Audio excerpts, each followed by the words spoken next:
it's nice to see some familiar faces and also nice to see some unfamiliar faces. I hope that all of you will get something from this that's helpful for you personally, that's enriching, and that perhaps is helpful for you in your care for others and in your ministry. I wanted to talk tonight about pastoral care and to frame it through this idea of stories. So I selected this title of Stories Matter in Pastoral Care. And I'm really talking about lots of different kinds of stories when I say that stories matter. First of all, our stories matter. Our stories of God matter, the stories that we understand of God and who God is and how God acts in the world. They matter in terms of the way that we do pastoral care and the framework of God that we present and we help others to discover. Our own experiences and the stories that are associated with those experiences also matter in our pastoral care, and we need to be attentive to those. And of course, the stories that those who are seeking care bring with them, they also matter hugely in pastoral care. The stories that they tell us, the stories that are behind the words that they tell us, and the wider stories that they live within, and their story of God as well. All of those stories are really an important part of pastoral care, of how we engage in pastoral care, how we care for others, and how we frame that care and how we keep ourselves healthy and whole in the midst of it as well. So I want to explore some of these ideas tonight, and in some ways it's a taster or a teaser because I'm teaching 2 papers in semester 2 on pastoral care, and I'll talk a little bit more about them at the end. But we'll explore some of these ideas in those papers as well. But the first story, the first kind of story that I want to explore together is our own stories. And the first story there to consider is our story of God, the story of our faith, the story that we hold in terms of our understanding of the Christian faith. And of course, I need to say from the outset that by talking about our Christian faith in relation to a story or stories, I'm not meaning that it's not true. I'm simply talking about the way that we as humans make sense of things and frame them, and that's largely through story. Jonathan Gottschall's book, The Storytelling Animal, describes human beings as natural storytellers. We cannot help telling stories. And because we like stories so much, we turn everything into stories. Even things that aren't really stories become stories in our hands.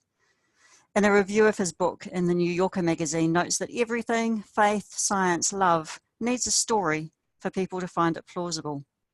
And so we organise our understandings, including of faith, into what I'm calling stories.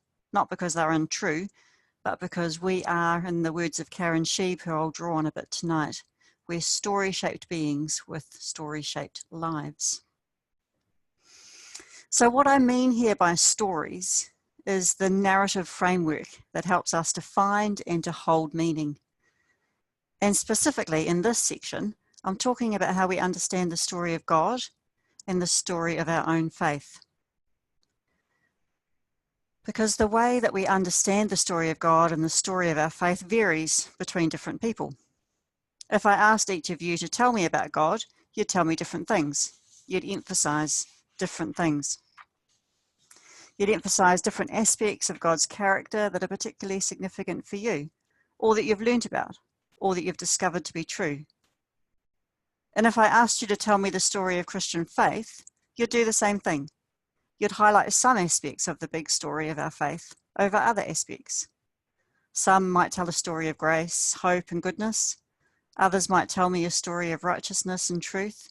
Others might emphasize judgment and forgiveness.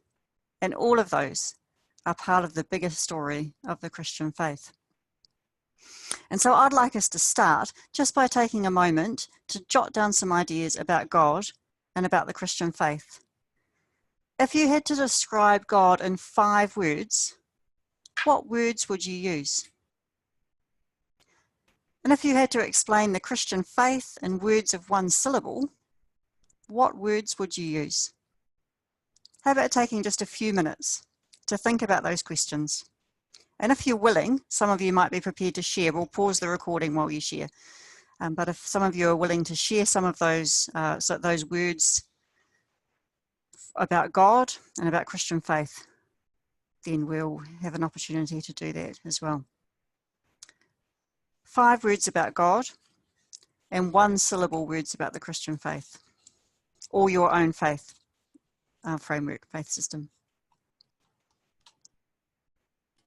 Story words that we heard and phrases that we heard point to a God who is gracious and loving and spacious, and to a sense of an understanding of God that seems to be about that would point to goodness and want to facilitate healing and growth in people. And that's a great story of God to start from. It's not everyone's story of God, and we could talk about this in relation to how others, how the care seeker might understand God, but there are other ways of seeing God that are more, perhaps more judgmental, and it's helpful for us to understand when people come from that sort of perspective as well, and where God might not be a God of love, but might be primarily a God of judgment. And so sometimes our own, or the story of God that the care seeker that we're helping has, might actually need to be extended and challenged a little bit.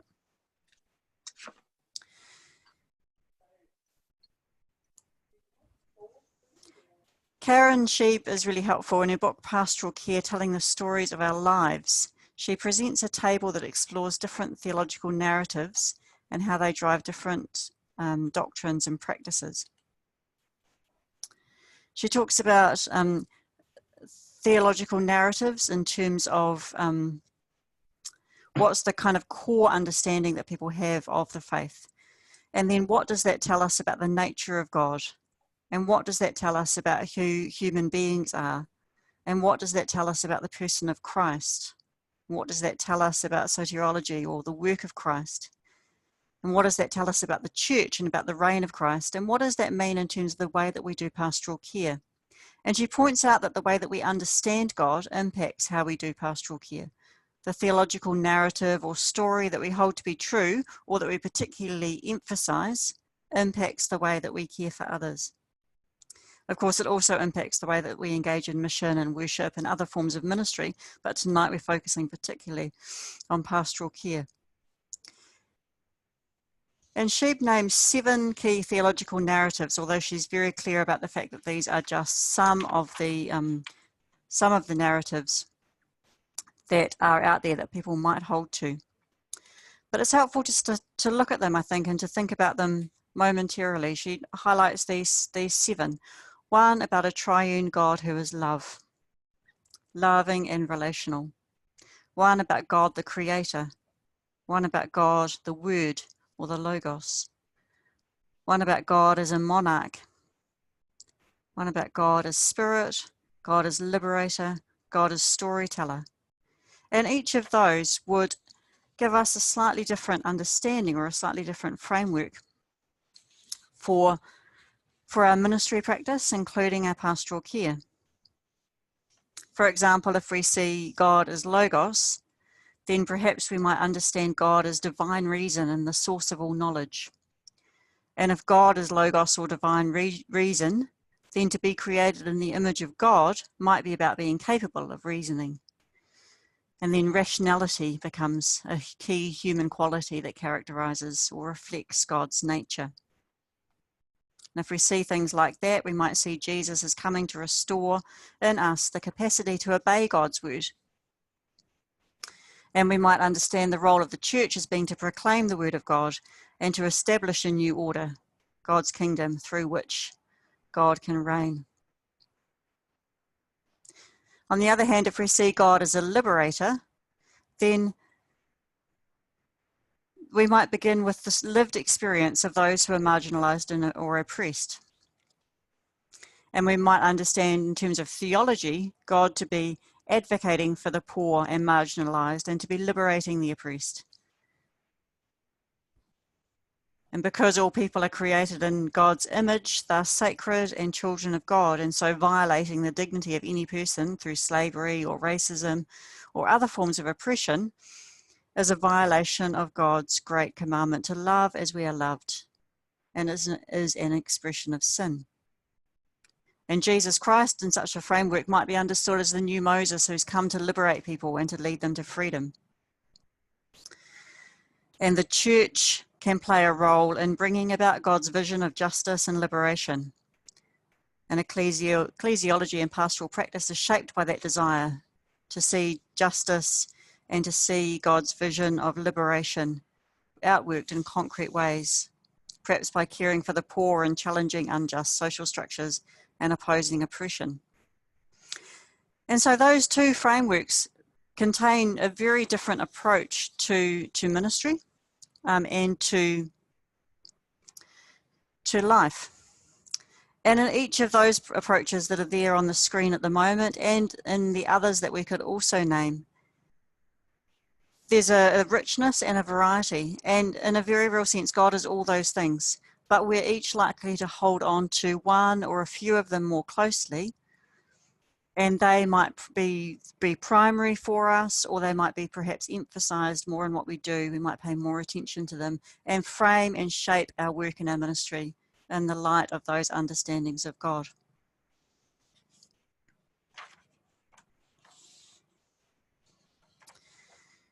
We need to make sure that we understand that God's big story is really big and contains all of these elements and more. We need to be sure that our understandings of God's big story are somehow sufficient for life. And we need to make sure that our life and the lives of those we care for are able to be held within the parameters of those stories. Because God is big enough to hold and to contain our lives, our experiences, and the experiences of those we care for. But sometimes our stories let us down. And so we need to be always on the lookout for stories and understandings of God that enable us to make sense of our world and of our lives and of the lives of those that we care for.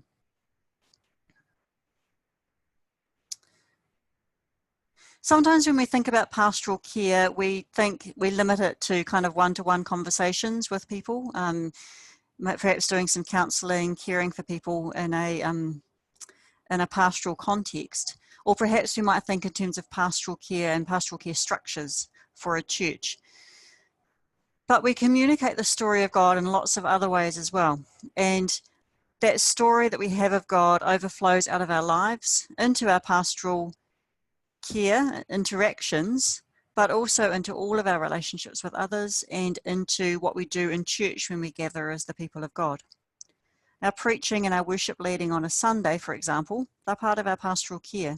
The story and the stories of God that we tell, and the stories and the stories of humanity that we tell, are part of the way that we care for those in our congregations, ensuring that they have an understanding of God that's sufficient for their lives, that's sufficient to hold them, to hold their lives and their experiences. I've talked in terms of the story of God holding us, about our story of God being spacious and gracious enough to be sufficient to sustain us, and that's really important. But we need a story of God that not only holds us, but also one that challenges us when we need to be challenged, that calls us to be who God creates us to be, and to do the work and accept the grace that enables that. And I realise that's a big theological statement that we don't have time to unpack. So that's the first big story that we need to understand. The first big story that matters, the way that we understand God, the way that we see God, the way that we frame our discussions, our talk of God. And that's part of the reason why we study theology, to better understand the story of God. And it's part of the reason why we engage in spiritual practices, like reading the Bible and attending church and praying and talking with others about our understandings of faith, because those things help us to better understand and live into the story of God. And that story is foundational to our lives and to our ministries.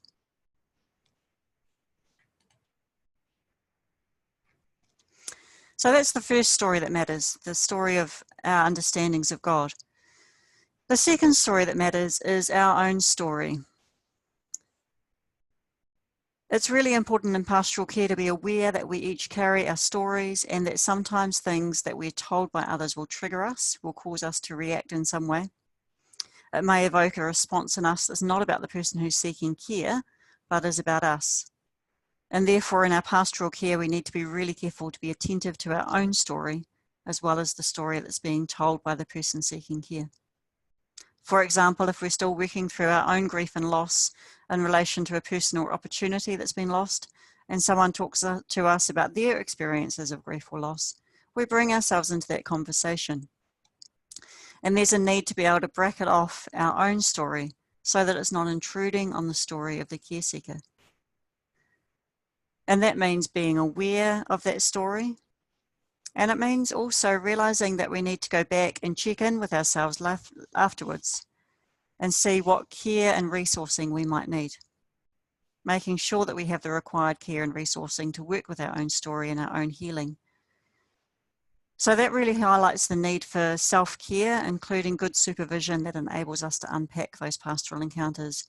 If you're in ministry, you need to be having regular supervision and or spiritual direction so that you can talk through pastoral encounters and the things that you carry and the stories that you tell yourself. So our stories matter, our stories about God, our understandings about God matter, and our own stories also matter. But of course, when we're thinking about pastoral care, we need to be thinking about those who are actually seeking care. And so the stories that they come with, the stories they bring, also matter. The story that they present with, the stories that lie behind their words, the wider stories that they live within, and their understanding or their story of God. So when people talk to us in a pastoral care sort of setting, what is the story that they're bringing? And what's the story that lies behind their words? What are the stories that lie behind their words? What is the world that they live within? And how do they see and understand God? They might come with a literal story when they tell us about a story about something that they're processing. Or their story might be presented as a fact or a concern that has a story or stories that lie behind it. But by being attentive to those stories that lie behind, we're helped to provide the best care that we can. We often hear about people coming with presenting problems, perhaps to a counsellor or to a doctor. But when you unpack that a little bit more, you discover that there are slightly or perhaps hugely different things that lie behind those presenting problems. Other things that need to be addressed. And so hearing the stories and hearing the stories that lie behind the stories is crucial in our pastoral care for others. And one of the ways that we can do this is to make lots of really good use of the tools in our listening toolbox, to listen well and to listen deeply. One thing about any tools that we use is that we get better with using them with practice. They may feel a little bit uncomfortable to begin with, but over time we get more used to using them and we improve in our use of them. And so that same is true of listening skills, that we can work to get better at it. At the same time, that doesn't mean that we should use listening skills or tools in our listening toolbox that we don't like. A good example of this is they talk about minimal encourages, the things that we can do that help conversation to continue, that say we're listening, that we're paying attention, that we want the person to keep talking. And it's really important that we find minimal encourages that fit with us. So mine might be, yeah, tell me more. But one of those might be something you might think, oh my gosh, I can never say that. And so you shouldn't adopt somebody else's minimal encourages. You should find the ones that sit comfortably with you and use them.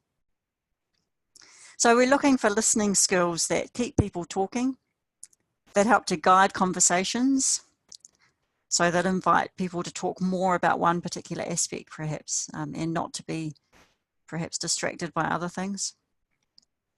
We're looking for listening skills that express empathy and that discern the type of listening that's required and that are able to deal with the inner noise that might distract our listening, those things that go on in our heads and prevent us from listening well. But other tools that can be really helpful in our listening are our body language, asking good questions, and reflecting back what we're hearing, but also silence. Silence is a wonderful tool in pastoral encounters. And that's a wonderful thing that it's a wonderful tool, because sometimes we don't know quite what to say. And so silence is actually the only thing that we can offer. But at the same time, in the grace of God, I suspect, our silence can enable the care seeker to further develop their own thinking, to further develop their own understanding, and to continue to talk and to continue to heal. So that's good news for pastoral carers who don't necessarily have all the answers. Sometimes we don't need to say anything. Silence is an essential tool in listening, because listening in itself is healing. As we listen to the story of another, it helps them to heal. And there's a beautiful story of that, which I've got somewhere here, from Nellie Morton, from a 1977 essay that she wrote, and she calls it Hearing into Speech, and I'm going to read it to you. She says, "It was in a small group of women who had come together to tell our own stories that I first received a totally new understanding of hearing and speaking. I remember well how one woman started, hesitating and awkward, trying to put the pieces of her life together. Finally, she said, 'I hurt. I hurt all over.' And she touched herself in various places as if feeling for the hurt, before she added, 'But I don't know where to begin to cry.' She talked on and on. Her story took on a fantastic coherence. When she reached a point of a most excruciating pain, no one moved. No one interrupted. And finally she finished. After a silence, she looked from one woman to another. 'You heard me,' she said. 'You heard me all the way.' Her eyes narrowed. She looked directly at each woman in turn and then said slowly, 'I have a strange feeling that you heard me before I started. You heard me to my own story.' And Nellie Morton says, 'I filed this experience away as something unique, but it happened again and again in other small groups of women. It happened to me. And then I knew I'd been experiencing something that I'd never experienced before, a complete reversal of the going logic, in which someone speaks precisely so that more accurate hearing can take place. This woman was saying, and I had experienced, a depth hearing that takes place before the speaking, a hearing that is far more than acute listening, a hearing engaged by the whole body that evokes speech, a new creation. The woman had been heard to her own speech.' And so in that encounter, the woman was heard into her own story and into her healing. Chaplains and nurses similarly point to the significance for well-being of being heard. Even without any answers being provided, simply being listened to helps the care seeker to heal. For Harriet Mowat and her colleagues who did research on listening in healthcare and chaplaincy, they concluded that being listened to, heard and dignified with respect for our story makes us feel better. Listening values the care seeker. It says that they're important. It helps them to process big and deep experiences, emotions, and thoughts. And so the very act of listening helps to bring about a healing in people's lives. Another reason that our listening is so crucial is that the speaker is the one who's the expert in their own lives. As hearers, we're invited to listen. We might have some insights that we can offer, but primarily we're invited to listen and to allow their story to unfold, to not minimize their experiences, even if they might seem incorrect or inaccurate or inadequate. And this helps to ensure that they have agency in their own story. I was thinking about this in terms of the expression, don't let the facts get in the way of a good story, because sometimes the facts that we know to be true don't actually capture the emotions and the experiences that hold us. And I was thinking about this in terms of my own life. When I was in my early 20s, I had appendicitis and peritonitis. So my appendix burst and made a big mess all in the middle of me. And the surgeon called me back in after a week or so after I was discharged from hospital and told me that as a result of the peritonitis, I was potentially infertile. And so at that stage, I wasn't planning to have children at that time, but I spent this next year or so wondering if I could get pregnant. And then I spent the next period of time trying to get pregnant and not getting pregnant. And then eventually I got pregnant and I had a baby. But it wasn't until I was pregnant with my second child that I stopped feeling infertile. Potential infertility had become infertility that was overcome, and yet I still had that sense of being infertile. I still reacted with the kind of gut punch of happy sad when my friends became pregnant. In my brain, I knew the fact of my fertility, but in my gut, I still felt that pain. I was still holding on to that pain in some way. And that's just a tiny example, but if it's true of me in that context, imagine how much more the residue of other traumas continue to impact people. The things that happen in people's past that continue to be part of their story. People perhaps who have been told repeatedly that they're not good enough. They might go on and become successful, but they still hold this truth about themselves that they're not good enough. And that's really difficult to shake. Perhaps an experience of neglect or abuse as a child that helps people or that hinders people from feeling loved and feeling accepted and feeling like they are worthy and worthwhile. The experience of losing a loved one and that sense of grief that can stay with us, does stay with us, and continues to impact us for a long time. Perhaps experiencing earthquakes or a pandemic. They are things that impact us, that shape us, that affect us deeply, and that continue to do so. And for some people, all of these things will continue to impact long after the experience itself has passed.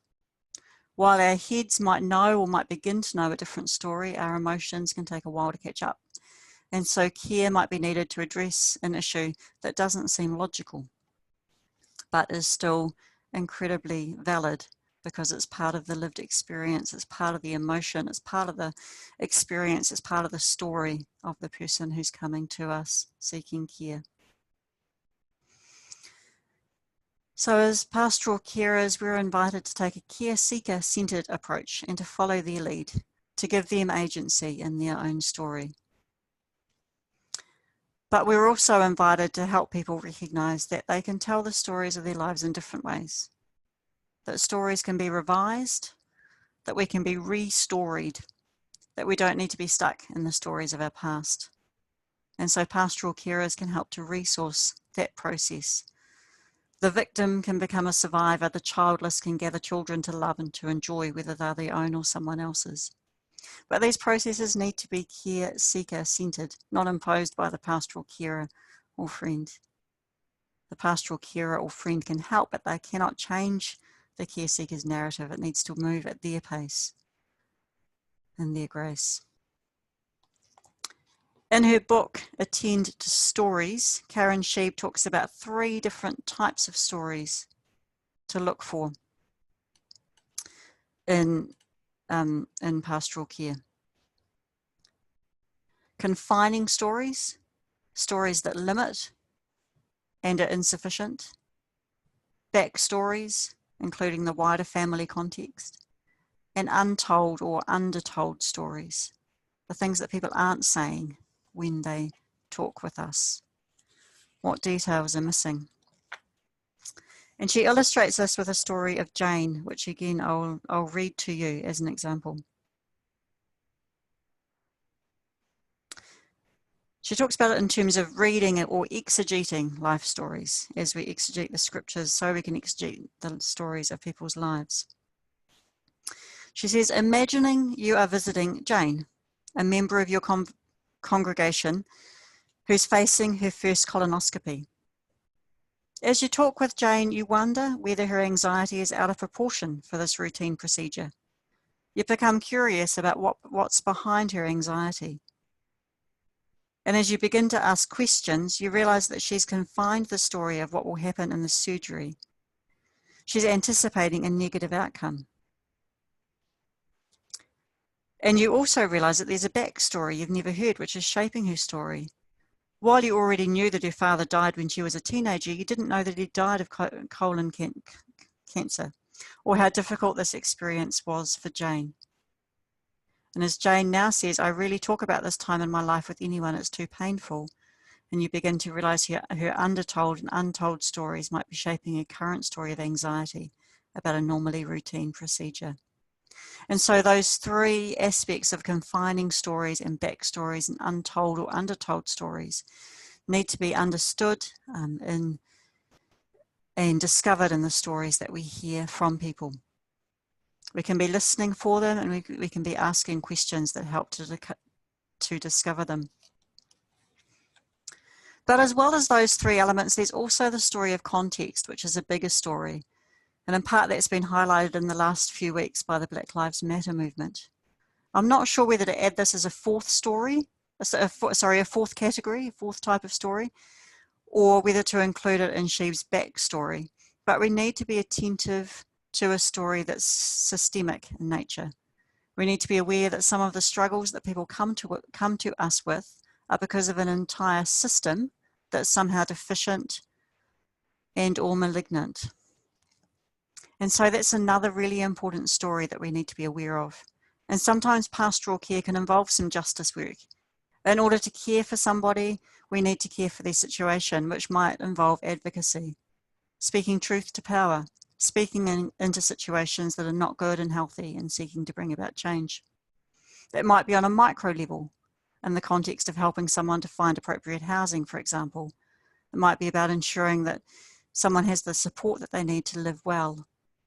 Or it might be on a macro level, in terms of seeking to bring about change in an unjust system.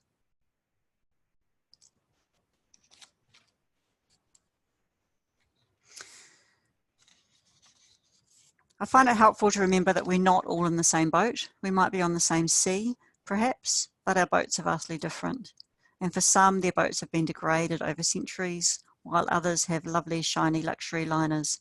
So differentiating different stories and different backstories and different contexts help us to understand what health and resilience and well-being might mean or might look like to a particular person in a particular context, and also what help they might need or what change might need to be brought in order to make that possible for them. Such attentiveness helps us to recognise what might need to be done to bring a particular person into a place of health and wholeness. And that might involve some systemic work as well as care for the person themselves.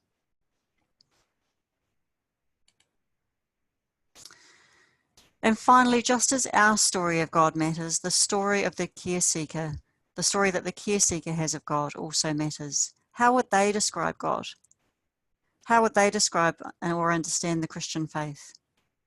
Is their story of God a safe and healthy story for them to hold to? Does it balance acceptance and challenge? Does it balance grace and discipleship? Or does it need to be revised? So stories matter in pastoral care. Our own stories, both our stories of God and our experiences and the ways that they've shaped us. And of course, the stories of those who are seeking care matter deeply. The stories they tell us, the stories that lie behind those stories, as well as their understandings of God.